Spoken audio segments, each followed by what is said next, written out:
Hello friends, I am Veeramanyandan. Teaching field work பண்ணிட்டு இருந்தேன். இப்போ Kaashiv Infotech மூலமா React developer place ஆயிருக்கேன்.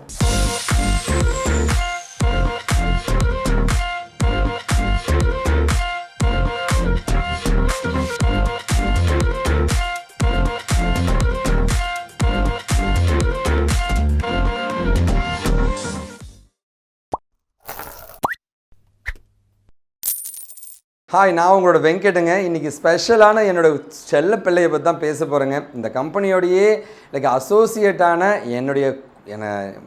நான் நேசிக்கிற எனக்கு ரொம்ப இருக்கிறதுல ரொம்ப பிடிச்ச என் தம்பி வீரமணிகண்டனை பற்றி தான் பேச போகிறேங்க. எம்எஸ்சி மேக்ஸுங்க, 2021. இவர் எப்படி என் பிளேஸ் ஆக முடியும், இவர் எப்படி வேலைக்கு போக முடியும்னு எல்லாருமே ஆச்சரியமாக படுவாங்க. ஆனால் உண்மையாக ஒரு பிளேஸ் ஆகிருக்காருங்க. ஸோ வீரமணிகண்டன் இன்றைக்கி ஒரு மிகப்பெரிய சாஃப்ட்வேர் இன்ஜினியர் ஆகியிருக்கான்றதை நான் பெருமையாக சொல்ல விரும்புகிறேங்க. ஸோ வீரமணிகண்டனை பொறுத்த வரைக்கும் பார்த்திங்கன்னா, இந்த கம்பெனி தான் அவனோட கம்பெனின்னு நினச்சி வாழ்ந்தாங்க. நான் தான் அவனோட அண்ணன் வாழ்ந்தாங்க. அவ்வளோ டெடிக்கேஷனுங்க. பிளேஸ் ஆன பின்னாடி ஒரு தட்டு நிறைய எனக்கு பழம் எல்லாமே எடுத்து கொடுத்து எனக்கு விருதட்சணைன்னு கொடுக்கும்போது கண்ணீர் மட்டும்தான் எனக்கு வந்துச்சுங்க.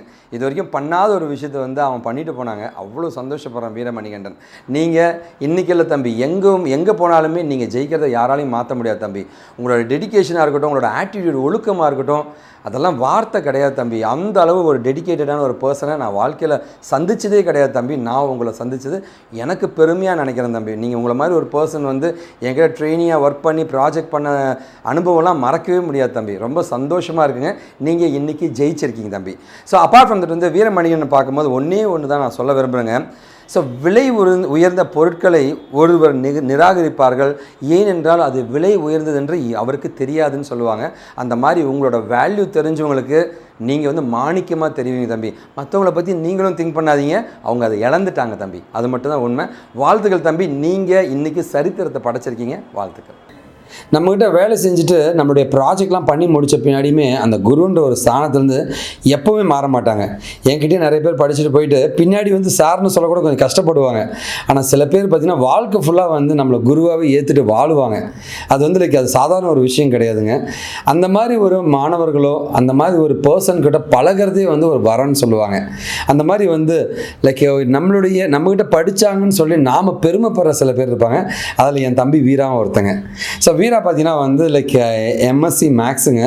ஓகே, ஒரு மேக்ஸ் டீச்சருங்க. ஒரு வேளை அவர் டீச்சராக இருக்கிறதோடு தான் அவருக்கு மற்றவங்களுக்கு எவ்வளோ மரியாதை கொடுக்கணும்னு தெரியுமான்னு எனக்கு தெரியலைங்க. அது நினச்சி கூட பார்க்க முடியாத ஒரு மரியாதையை கொடுக்கக்கூடிய ஒரு மனிதன் தான் வீராங்க. ஸோ கண்டிப்பாக வீரா, நான் உங்கள்கிட்ட கேட்குற வேண்டிய ஒரே கேள்வி என்னென்னா, எம்எஸ்சி மேக்ஸுங்க, எம்எஸ்சி மேக்ஸில் ஐடிக்குள்ளே போகணுன்னு உங்களுக்கு எப்படி தோணுச்சுங்க? யார் ஒன்று மோட்டிவேட் பண்ணதுங்க? எப்படி அந்த ஒரு எண்ணங்கள் உங்களுக்கு வந்துச்சுங்க? நீங்கள் சொல்லலாம்.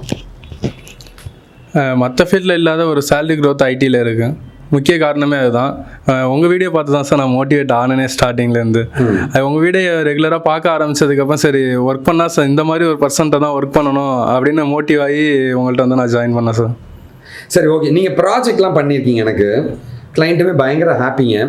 நான் கேட்குற ஒரு கேள்வி வேணால், நீங்கள் எப்படி இந்த கோடிங்லாம் கற்றுக்கிட்டீங்க வீரா? லைக் அந்த ப்ராஜெக்ட்லாம் பண்ணுறது ரொம்ப கஷ்டம்னு எல்லாருமே நினைப்பாங்க. எம்எஸ்சி மேக்ஸுங்க, மேக்ஸு பண்ணுவான்னு சொன்னால் நம்புவீங்களா? அவர் பண்ணியிருக்காருங்க. எப்படி அதை நீங்கள் பண்ணீங்க, அதை பற்றி நீங்கள் சொல்லலாம். ஏன்னா ஒரு மேக்ஸ்லையோ இல்லை ஆர்ட்ஸில் படிக்கிற ஒருத்தவங்களுக்கு ஒரு மோட்டிவேஷனாக இருக்கும் இல்லையா? அதுக்காக நீங்கள் சொல்லலாங்க. இப்போ ஐடியில் தான் நல்ல சேலரி, பாக்கி டிபார்ட்மெண்ட்ஸை விட ஐடியில் நல்ல க்ரோத்து. ஸோ நம்ம கோடிங் கஷ்டம் அப்படின்னு சொல்லுவாங்க. டெய்லி ப்ராக்டிஸ் பண்ணோம்னா சரி, எந்த ஒரு லாங்குவேஜாக இருந்தாலும் ஈஸி தான். ஜாவாவோ பைத்தான் .NET எதாக இருந்தாலும் சரி, நம்ம ரெகுலர் ப்ராக்டிஸ் இருக்கிறப்ப ரொம்ப ஈஸியாக இருக்குது. நான் மேக்ஸ் தான், பட் எனக்கு அதுக்கு முன்னாடி வரைக்கும் டிகிரி முடிக்கிற வரைக்கும், இங்கே ஜாயின் பண்ணுறதுக்கு முன்னாடி வரைக்கும் கூட எனக்கு கோடிங் எதுவுமே தெரியாது. இது என்ன யூஸ் பண்ணுவோம், இது எந்த ஃபீல்டில் யூஸ் பண்ணுவோம், ஸோ இந்த லாங்குவேஜ் படித்தா வேலைக்கு போவோம், ஐடியில் போகலான்னு மட்டும்தான் தெரியும். இங்கே வந்ததுக்கப்புறம் தான் அதை எப்படி யூஸ் பண்ணுறோங்கிற கொண்டு எல்லாமே கற்றுக்கிட்டேன். அந்த இன்ட்ரெஸ்ட்டில் ப்ராஜெக்டில் காட்டினதுனால நல்ல பெஸ்ட்டு பர்ஃபார்மர் அவார்டு கூட வாங்கியிருந்தேன். ஆக்சுவலாக லைக் ஐடிக்குள்ளே நுழையிறது கஷ்டமாக ஈஸியாக? சரி, ஓகே, அது ஒன்று. ரெண்டாவது, ஐடி ஃபீல்ட் டவுன் ஆகிட்டு இருக்குன்னு எல்லாம் சொல்லிட்டு இருக்காங்க இல்லையா? ஆப்பர்ச்சுனிட்டிஸ் இருக்கா இல்லையா? இது ரெண்டே கேள்வி நீங்கள் முடிச்சுக்கலாங்க. வாய் உள்ளவன் பொழைச்சப்பான்னு சொல்லுவாங்க. அதே மாதிரி நாலேஜ் உள்ளவன் எவ்வளோ டவுன் வந்தாலும் சரி, ஐடி டவுன் ஆகிடுச்சுன்னு சொன்னாலும், எத்தனை பேர் வேலையை விட்டு லே ஆஃப் பண்ணாலும் சரி, ஆனால் நாலேஜ் உள்ளவனை எந்த ஒரு கம்பெனிலையுமே வெளில அனுப்ப மாட்டாங்க. அதனால டவுனை பற்றி பிரச்சனை கிடையாது சார். ஐடி ஃபீல்டுக்கு போயிட முடியுமா எல்லாருமே? நாலேஜ் இருந்ததுன்னா தைரியமாக போயிடலாம் சார். அதுக்கு ஒரு நல்ல ஒரு ஸ்ட்ராங்கான நாலேஜ் கான்ஃபிடன்ஸ் வேணும் சார். சரி, ஓகே. அப்படின்னா வேலை கிடைச்சிடும் எல்லாருக்குமே, தைரியமாக பண்ணலாம் சார். ஜாப் ஓப்பனிங்ஸ் எப்படி இருக்கு? அதிகமாக இருக்குது சார். ஒன்றும் பிரச்சனை இல்லை சார். சரி, ஓகே. கண்டிப்பாக வந்து வீராவுடைய கைடன்ஸ் உங்களுக்கு கண்டிப்பாக யூஸ்ஃபுல்லாக இருக்கும்னு நான் நம்புறேங்க. கண்டிப்பாக உங்கள் முன்னாடி நான் அவரை வாழ்த்துறேங்க. ஒரு மிகப்பெரிய வெற்றிங்க. ஒரு ஆர்ட்ஸ் காலேஜ் எம்எஸ்சியில் மேக்ஸ் முடிச்சுட்டு ஒரு டீச்சராக இருந்த ஒரு மனிதர் இன்னைக்கு ஒரு சாஃப்ட்வேர் இன்ஜினியராக இருக்காருங்க உங்கள் முன்னாடிங்க. நான் கண்டிப்பாக அவரை வாழ்த்துறேங்க. வாழ்த்துக்கிறேன்.